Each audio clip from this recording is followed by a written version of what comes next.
छात्रः नमो नमः। विद्यार्थ्यांनो, आज आपण पाठ्यपुस्तकात असलेल्या गद्यपाठांपैकी शेवटचा असलेला पाठ प्रजापालनार्थम राजकर्तव्यानी हा पाहणार आहोत। अर्थ आहे प्रजेच्या पालनासाठी असलेली राजाची कर्तव्ये। आता याची प्रस्तावना आपल्याला पाहिजे।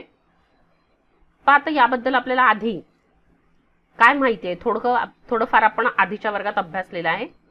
आर्य चाणक्य म्हणजे कौटिल्य हे राजनीतीमध्ये अतिशय निपुण होते। त्यांनी आपला शिष्य चंद्रगुप्ताला सिंहासनावर बसवलं आणि स्वतः त्याचा उपदेशक म्हणून अगदी निस्पृहतेने निस्वार्थतेने उपदेश करून त्याच्याकडून राज्य करवून घेतलं। अतिशय चाणाक्ष बुद्धिमत्ता असलेले म्हणून यांना चाणक्य असं नाव अगदी सार्थ आहे।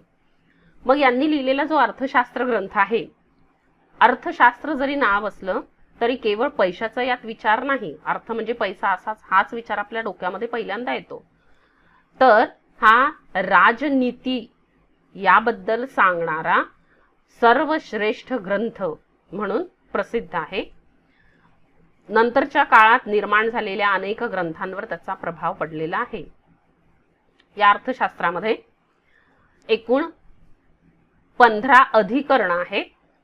यापैकी पहिलं हे सर्व त्याच्याबद्दलची माहिती म्हणजे प्रकरणांबद्दलची माहिती सांगणारं अनुक्रमणिका वजा, आणि शेवटचं समारोप वजा, आणि मधले जे आहेत एकंदरीत उरलेले 13 यामध्ये राजाची कर्तव्य, त्याची दिनचर्या, त्याचे परराष्ट्र संबंध, शत्रूशी आचाराची नीती या सर्वांबद्दलची माहिती दिलेली आहे। आता हेच आपण इथे भूमिकेमध्ये पाहू। प्राचीन भारते बहुनी शास्त्राणी विकसितानी। प्राचीन भारतामध्ये खूप शास्त्र विकसित झाली होती। तेषु अन्यतमम शास्त्रमिति राजनीती शास्त्र। त्यातीलच एक शास्त्र म्हणजे राजनीती शास्त्र। एतत् शास्त्र अर्थशास्त्र इति नामना प्रसिद्ध। हेच शास्त्र अर्थशास्त्र या नावाने प्रसिद्ध आहे। राजनीती विषयकानां तत्वानां विमर्शः वेदेषु तथा रामायण महाभारतादिषु ग्रंथेषु बहुषु ग्रंथेषु दृश्यते। राजनीतिक विषयक तत्वांचा परामर्श वेदामध्ये, त्याचप्रमाणे रामायण आणि महाभारत इत्यादी पुष्कळ ग्रंथामध्ये दिसतो। शास्त्र रूपेण तेषां ग्रथनं प्रथमतः कौटिल्य विरचिते अर्थशास्त्र इति ग्रंथे प्राप्यते। पण शास्त्र रूपाने त्याचं ग्रंथन करणं, बंधन करणं किंवा एकत्रित करणं पहिल्यांदा कौटिल्यानी रचलेल्या अर्थशास्त्र या ग्रंथातच आपल्याला हे सर्व प्राप्त होतं। ग्रंथस्य कालविषये मतभिन्नता वर्तते। या ग्रंथाच्या काळाबद्दल मात्र विद्वानांमध्ये मतभिन्नता आहे, किंतु पण ख्रिस्ताब्द पूर्वम चतुर्थम शतकम इति तस्य कालः नैके विद्वद्भिः निर्णितः। इसवी सन पूर्व 4th शतक असा त्यांचा काळ अनेक विद्वानांनी मान्य केलेला आहे। अर्थशास्त्रम नाम राजनीती विषयकः ज्ञानकोशः एव। अर्थशास्त्र म्हणजे राजनीती विषयक ज्ञानकोशच आहे। तत्र राज्ञः अध्ययनं दिनचर्या राजकर्तव्यानि अमात्यनियुक्तिः गूढपुरुषनियुक्तिः परराज्य संबंधः युद्धम् इत्यादयः नैके विषय विभागाः सन्ति। त्यामध्ये राज्ञः अध्ययनं राजकुमारांचं अध्ययन, राजाची दिनचर्या, राजाची कर्तव्ये, अमात्यांची नियुक्ती, गूढपुरुष जे गूढपुरुष म्हणजे जे काही हेर असतात, गुप्त हेर अशांची नियुक्ती, परराष्ट्र संबंध, शत्रूशी युद्ध इत्यादी अनेक विषयांचे विभाग आहेत। म्हणजे एकूण 180 यात प्रकरण आहेत। अस्य ग्रंथस्य प्रभावः उत्तरकालीनेषु सर्वेषु राज्यशास्त्र ग्रंथेषु दृश्यते। या ग्रंथाचा प्रभाव उत्तर काळामध्ये अनेक रचलेल्या राज्यशास्त्र ग्रंथावरही दिसून येतो। राज्ञः प्रथमं तथा परमं कर्तव्यं नाम प्रजापालनम। राजाचं पहिलं त्याचप्रमाणे श्रेष्ठ कर्तव्य म्हणजे प्रजेचं पालन करणं। तदेव राज्ञः तथा राज्य व्यवस्थायाः परमोच्च ध्येयम् इति कौटिल्येन वारं वारं प्रतिपादितम्। आणि तेच राजाचे त्याचप्रमाणे राज्य व्यवस्थेचं परमोच्च ध्येय आहे असं कौटिल्याने वारंवार प्रतिपादित केलेलं आहे, सांगितलेलं आहे. तदर्थम राज्ञा किम किम कर्तव्यम तद अस्मिन संपादिते पाठे वर्णितम. त्यासाठी राजाने काय काय कर्तव्य करावी ते या संपादित केलेल्या पाठात वर्णन केलेलं आहे. एतत् सर्वम आधुनिक काले गणराज्यानां सर्वकारैः तथा नागरिकैः अपि सुष्ठु अवधारणीयम इत्यत्र नास्ति शंकालेशः. हे सर्व आधुनिक काळात लोकशाहीच्या सरकारांनी त्याचप्रमाणे नागरिकांनी सुद्धा चांगल्या प्रकारे लक्षात ठेवावं, यात थोडीही शंका नाही. कृषी पशुपाल्य वाणिज्यः च वार्ताः. शेती, पशुपालन आणि व्यापार म्हणजे वार्ता. आता वार्ता, राजाने ज्या 4 विद्या शिकाव्या त्यात वार्ता ही एक विद्या आहे. आण्विशकी, त्रयीम, वार्ता आणि दंडनीती अशा या 4 विद्या, त्यापैकी वार्ता ही एक विद्या आहे. म्हणून शेती, पशुपालन आणि व्यापार यांना वार्ता म्हटलं जातं. ज्या साधनांनी वृत्ती म्हणजे उपजीविका प्राप्त होते त्याला म्हणतात वार्ता. धान्य, पशु, हिरण्य, कुप्य, विष्टी प्रदानात औपकारिकी. ही वार्ता धान्य, पशु, सोने, कुप्य म्हणजे सोनं चांदी वगळता इतर धातू, लोखंड, तांबे, पितळ इत्यादी, आणि विष्टी प्रदानात श्रमिक देत असल्यामुळे औपकारिकी ही राजाला उपकारकच असते. वार्ता ही विद्या, कारण शेतीमधून धान्य मिळतं, पशुपालन याच्यातनं पशु, दुग्ध हा व्यवसाय होतो, आणि व्यापारामधून सोनं, चांदी किंवा त्या व्यतिरिक्त इतर धातू आणि श्रमिक मिळत असल्यामुळे, कामगार मिळत असल्यामुळे मात्र ही उपकारक आहे. तया यामुळे स्वपक्षम परपक्षम च वशीकरोती कोशदंडाभ्याम. या सर्वांमुळे राजा मात्र त्या वार्तेमुळे कोश, खजिना आणि सैन्य या दोघांनी राजा स्वपक्ष आणि परपक्ष म्हणजे मित्र आणि शत्रुपक्ष या दोघांनाही वश करत असतो. या वार्तेमुळे त्याचा खजिना भरतो, सैन्य बलशाली होतं, आणि त्यामुळे मात्र या 2 गोष्टीमुळे तो मित्रपक्ष आणि शत्रुपक्ष या दोघांनाही आपल्या ताब्यात ठेवू शकतो, त्यांना वश करू शकतो. कृषी विषयक आणि कर्तव्यानी. आता राजाची कृषी विषयक कर्तव्य सांगितलेली आहे. करदेभ्यः कृतक्षेत्राणि प्रयच्छेत. कर देणाऱ्यांना राजाने सुपीक जमिनी द्याव्यात. कृतक्षेत्राणी कसण्यास योग्य असलेल्या अशा जमिनी द्याव्यात. अकृतानि कर्तृभ्यः न आदेयानी. पण न कसलेली जमीन असेल, अकृतानी जी केली नसेल त्यांनी, ती मात्र कर्तृभ्यः त्या कसणाऱ्या शेतकऱ्यांकडून राजाने काढून घेऊ नये. आता कसली नाही तर तो कदाचित पुढे आपल्या श्रमाने कसू शकतो, म्हणून कर्तृभ्यः जो करणारा आहे, कसणारा आहे, त्याची इच्छा आहे, काही कारणास्तव नाही त्यांनी केली, पण पुढे मात्र तो ती मशागत न केलेली जमीन मात्र या कसणाऱ्याकडून राजाने काढून घेऊ नये. अकृशताम आच्छिद्य अन्येभ्यः प्रयच्छेत. पण जो कसणारा नसेल, शेती करण्याची ज्याची इच्छा नाही, त्याच्याकडनं मात्र ती काढून घ्यावी, हिसकावून घ्यावी आणि इतरांना, अन्येभ्यः कसणाऱ्याला, इतरांना ती द्यावी. आता इतर म्हणजे कोण? ग्रामभृतकः वैदेहकाः वा कृषियुः. ती ग्रामसेवक किंवा मग व्यापारी जे आहेत. या व्यापारामध्येही 3 प्रकारचे व्यापारी येतात. ठोक बिझनेस ज्याला आपण म्हणतो, त्यानंतर चिल्लर, आणि जे राजभवनामध्ये ज्यांना मान्यता मिळालेली आहे असे.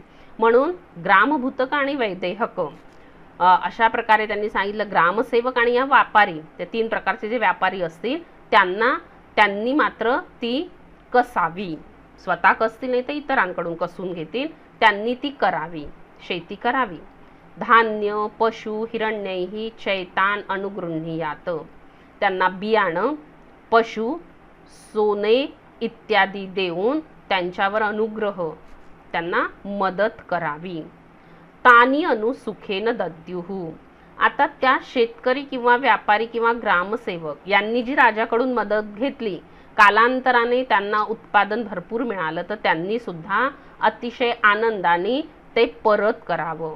कर्जासाठी घेतलेले जे सानुग्रह अनुदान होतं ते त्यांनी राजाला परत करावं. अनुग्रह परिहारौ चैतेभ्यः क्रोशवृद्धी करौ दद्यात. मदत आणि परिहार म्हणजे अनुग्रह, ज्याला आपण म्हणतो अनुदान. मदत आणि अनुदान या दोन गोष्टी कोशवृद्धी करौ दद्यात, कोशाची वृद्धी करण्यासाठी द्याव्यात. कुणाला मदत करायची आहे, कुणाला जर अनुग्रह करायचा आहे तर कोशाची वृद्धी होईल याच हेतूने ते द्यावं, म्हणजे ते आपल्याला परत करतील, म्हणजे राजाला ते परत करेल आणि मात्र त्याच्यामुळे राजाचा खजिना हा काय असेल, वाढता असेल. अशांनाच मदत करावी किंवा सवलत द्यावी. कोशोपघातकौ वर्जयेत. पण कोश खजिन्याचं अपहार करणारी जी प्रथा असेल ती मात्र टाळावी. मोठमोठे कर्ज घेऊन पळून जाणारे, परदेशगमन करणारे असे जे घातक लोक असतात त्यांना मात्र राजाने मदत करू नये, कर्जही देऊ नये. म्हणून कोशोपघातकौ वर्जयेत. कोशाचा अपघात करणाऱ्या ज्या काही प्रथा असतात त्या मात्र टाळाव्या. अल्पकोशः ही राजा पौर जानपदानेव ग्रसते.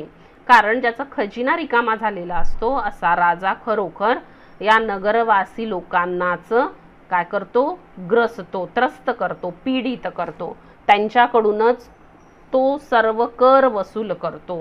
म्हणून प्रजेला तो पिळतो. म्हणून ज्याचा कोश रिकामा झालेला आहे, खजिना रिकामा झालेला आहे असा राजा प्रजेवर प्रचंड कर लादत असतो, म्हणजे या नगरवासी जनांनाच तो पीडा देत असतो. म्हणून राजाचा खजिना रिकामा होईल असं कुठलंच काम त्यांनी करू नये. निवेश समकालः यथागतम वा परिहारम दद्यात. नवीन नगराची जेव्हा बांधणी होते, निर्मिती होते, त्या काळी आलेले किंवा त्यानंतर आलेले यांना मात्र अनुग्रह द्यावा. परिहारम अनुग्रह द्यावा, त्यांना मदत करावी. निवृत्त परिहारान पितुः एव अनुगृह्णीयात. आणि ज्यांनी ती परतफेड केलेली आहे, ज्यांनी कर्ज फेडलेलं आहे अशा लोकांना मात्र पित्याप्रमाणे त्यांच्यावर उपकार करावे. सीताध्यक्ष म्हणजे महसूल विभागाचा जो अध्यक्ष आहे भूमी विषय, त्यांनी सर्व धान्य, पुष्प, फल, शाक, कंद, मूल, वालिक्य, क्षौम, कार्पास बीजानी यथाकालम गृह्णीयात. या सीताध्यक्षांनी सर्व प्रकारचं धान्य, फुले, फळे, पालेभाज्या, कंदमुळं, वेलींपासून मिळणारी फळं, क्षौम म्हणजे जवसापासून मिळणारा धागा आणि कार्पास बीजानी जवस आणि कापसाची बियाणे, या सर्व गोष्टी यथाकालम योग्य वेळी गृह्णीयात जमा कराव्या. योग्य वेळी त्या घ्याव्यात आणि साठवून ठेवाव्यात. आता इथे बियांची उत्तम बियाणं त्यांनी गोळा केलं पाहिजे, हे त्यांचं प्रथम कर्तव्य. उत्तम बियाणं असेल तर त्या बियाण्यापासून सुपीक शेतीवर ते पेरलं की उत्तम पीक मिळतं. म्हणून उत्तम प्रतीचं बियाणं, सर्व धान्य, सर्व प्रकारच्या धान्याची फुलं, फळं, भाजीपाला, शाकाहारी ज्याला आपण म्हणतो ते भाजीपाला, कंदमुळं, वेलींपासून मिळणारी फळं, जवस आणि कापसाची बियाणं, सरकी ज्याला आपण म्हणतो, या सर्व गोष्टी त्या सीताध्यक्षाने योग्य वेळी जमा कराव्यात, गृह्णीयात साठवाव्यात. इथे एक बीजमाता म्हणून, आधुनिक काळामध्ये बीजमाता म्हणून राहीबाई पोपेरे यांना पद्मश्री अवॉर्ड मिळालेला आहे. त्यांनी देशी वाण गोळा केलं आणि सतत मोठ्या कष्टाने त्याची जोपासना करून नवीन पिढीपर्यंत दिलं. हे बीजमाता म्हणून तुम्ही सर्च करू शकता आणि त्यांच्याबद्दल माहिती मिळवू शकता. हे काम मात्र सीताध्यक्षांनी केलं पाहिजे. बहुहल परिकृष्टायाम भूमौ बीजानी वापये.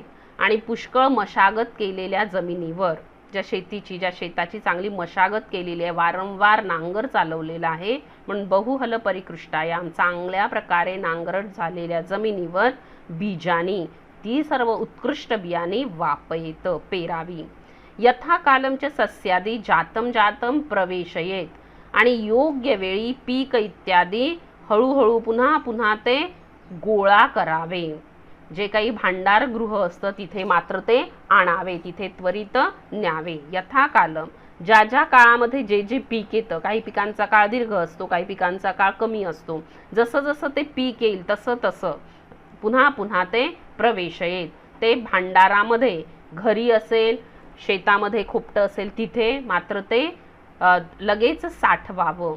न क्षेत्रे स्थापयेत किंचित पलालम अपि पंडिताः, विद्वान व्यक्तीने शेतात गवताची काडी सुद्धा ठेवू नये. कारण शेतात खळ्यावर जर हे पीक काही काळ आपण ठेवलं, मिळालेलं काढलेलं हे पीक, तर त्याला चोराची भीती असते, आगीची भीती असते, किंवा पावसामुळेही ते नुकसान होऊ शकतं. म्हणून जो पंडित आहे अशा उत्कृष्ट शेतकऱ्याने खळ्यावर शेतामध्ये काढणी झाल्यानंतर थोडाही काळ ते पीक ठेवू नये. शेतात गवताची एक काडी सुद्धा त्याने ठेवू नये. म्हणजे सर्व धान्य व्यवस्थितरित्या संस्कारित करून लगेच ते कोठार घरामध्ये साठवावं. दुर्भिक्षे राजा बीज भक्तोपग्रहम कृत्वा अनुग्रहम कुर्यात, दुर्ग सेतू कर्म वा भक्तानुग्रहेण भक्त संविभागम वा. दुष्काळामध्ये राजांनी बीज भक्तोपग्रहम कृत्वा, हे सर्व सरकारी धान्य यांची कोठारं उघडून लोकांवर, जनतेवर अनुग्रह करावा. त्याचप्रमाणे दुर्ग सेतू कर्म, किल्ला सेतू ही कामं करून किंवा अन्न छत्राद्वारे अनुग्रह करावा. इथे स्वस्त धान्य उपलब्ध करून द्यावे. त्यानंतर इथे मात्र काही काही आत्ताची सरकारही 10 रुपयामध्ये जे झुणका भाकर केंद्र वगैरे असतं, अशा प्रकारे काय करावं, अन्न छत्र करून अनुग्रह करावा. भक्त संविभागम वा, किंवा समप्रमाणामध्ये धान्याची विभागणी करावी, व्यक्तिपरत्वे धान्याचं वाटपही करावं. दुष्काळ असेल तर राजांनी धान्य वाटप करावं, अन्नछत्र चालवावी, स्वस्त धान्य उपलब्ध त्यांना करून द्यावं. किंवा दुष्काळग्रस्त लोकांसाठी कामं, किल्ला बांधणं, सेतू बांधणं अशी कामंही राजाने काढावीत.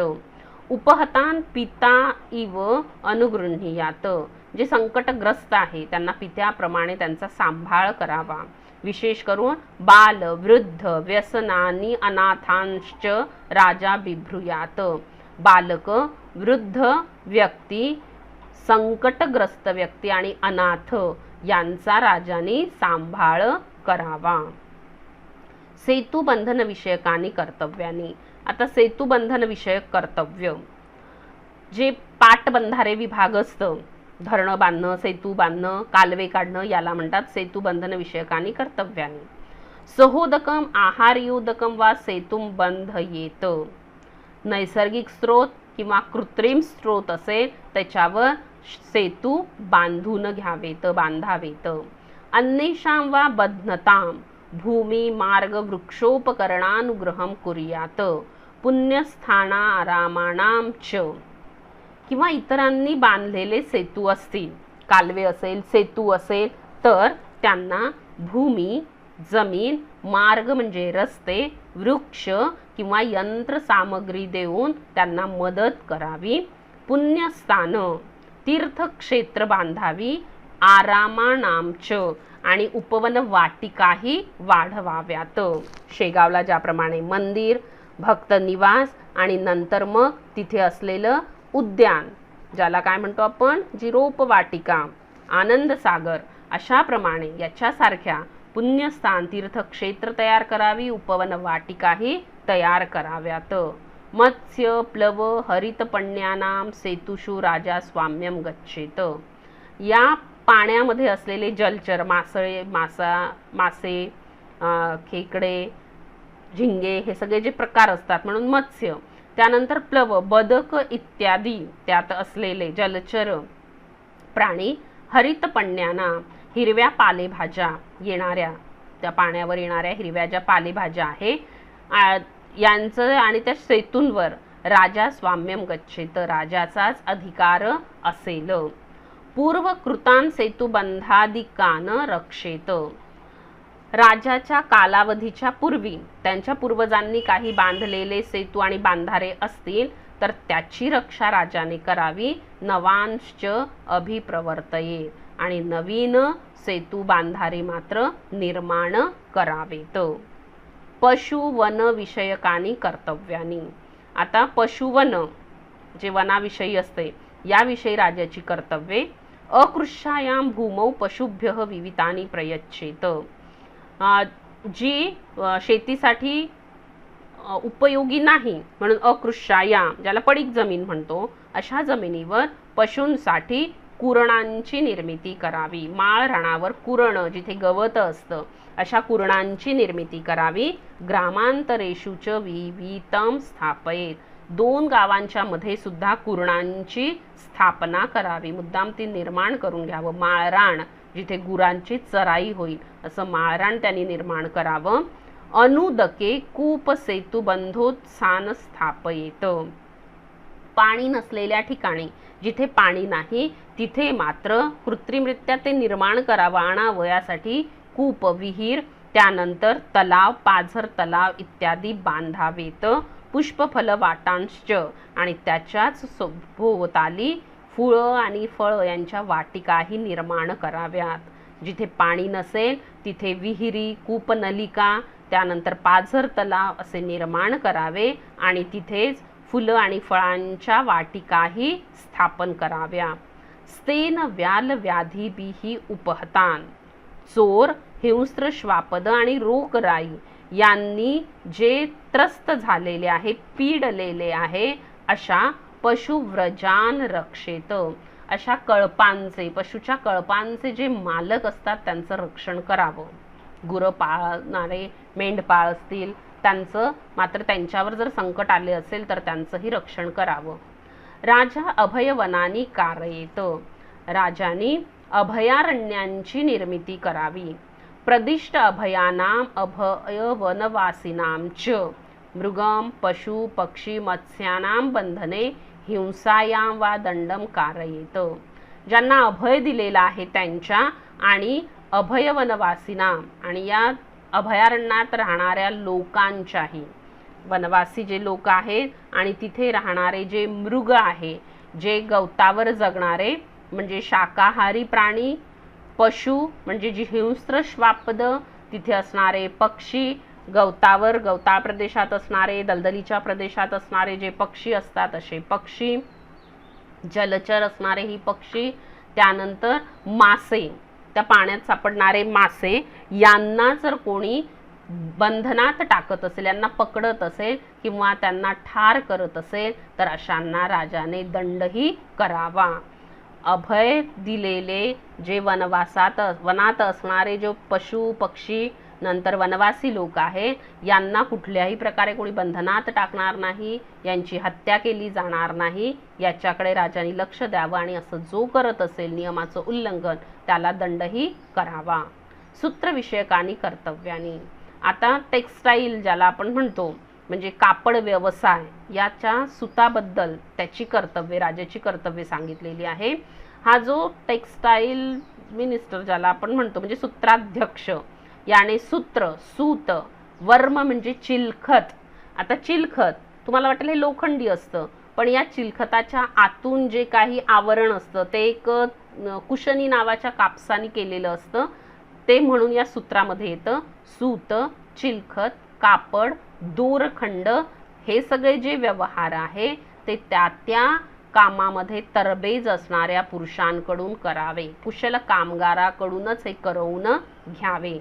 उरणा, वल्क, कार्पास, तूल, शण, क्षौमानी च. लोकर आहे, झाडाची साल, कापूस, तूल म्हणजे काटे सावरीचा कापूस, त्यानंतर बोरू याच्यापासून मिळणारा धागे, जवस याच्यापासून मिळणारे रेशमी धागे, या सर्व प्रकारचे धागे, सूत हे विधवा स्त्रिया, न्यंगाहा, कन्या, प्रव्रजिता, वृद्ध राजदासीभिही करता येत. आता हे सूत कोणाकडून कातून घ्यावं? विधवा असणाऱ्या स्त्रिया, अपंग स्त्रिया, पतीने टाकून दिलेल्या प्रौढ कुमारी किंवा स्त्रिया, प्रव्रजिता संन्यासिनी आणि वृद्ध झालेल्या राजांच्या दासी यांच्याकडून ह्या प्रकारचं सूत कातून घ्यावं. त्यांच्या घरी त्या वस्तू नेऊन त्यांच्याकडनं ते सूत कताई करून घ्यावी.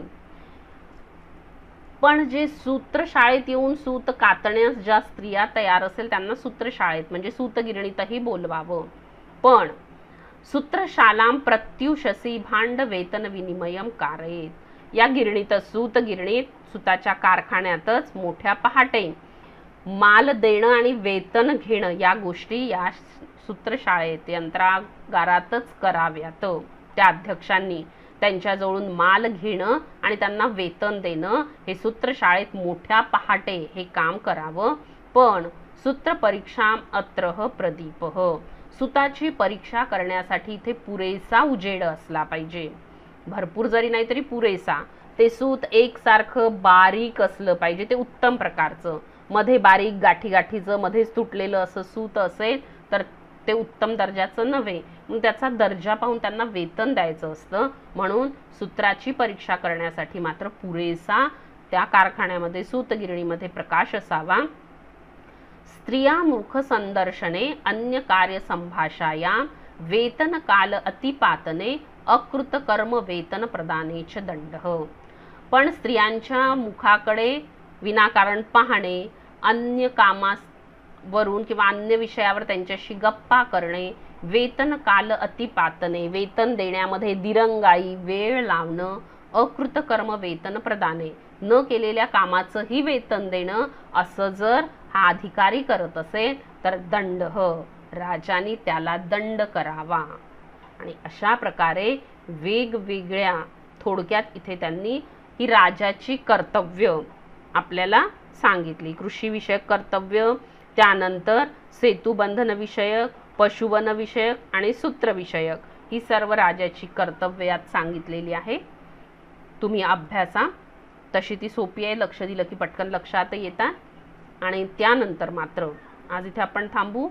पुढच्या तासिकेला मात्र आपण भाषाभ्यासाचा विचार करू. तोपर्यंत भाषाभ्यासामध्ये कुठली उत्तरं येतात याची उत्तरं मनात पहा, तयार करून ठेवा. मग तीच बरोबर आहे की नाही ही तुम्हाला तपासता येतात. थांबूया आपण इथे. पुनः मिलामः.